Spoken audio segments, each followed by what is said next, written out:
But split-second syndrome is basically where an officer takes the sit factors and they get rid of them. They approach a situation in a way that reduces their safety, that reduces their information, and doesn't give them enough time to make decisions. And therefore, they have to make split-second decisions.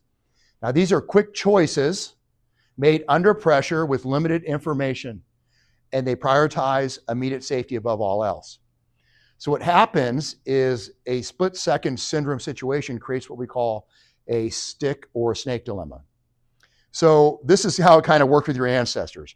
Your ancestors were walking along a trail at night. Maybe it's dusk, maybe it's dawn, and in their peripheral vision, there's something squiggly right across the trail. And it's just before they take a step. Now, subconsciously, their brain picks up that squiggly thing. And what might it be? What are like two distinct possibilities? A stick or a snake. So the bloodlines that thought, that's probably just a stick, I'll keep walking. What happened after about 100 repetitions of doing that with that kind of thought process?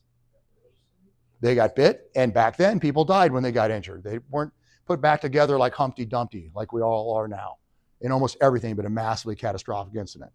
So that bloodline of humans no longer exists. They're extinguished. That bloodline is gone. But the humans who had it in their subconscious to go, that might be a snake, and they either froze or they used an immediate burst of chemical adrenaline to jump over the snake or the stick and look back, and it was either a snake or a stick. What was the cost to them? To either stop moving or jump over it? Half a calorie, right? So they lost half a calorie, but they got to live. And so our brains are programmed in a deep DNA manner to prioritize survival above all else.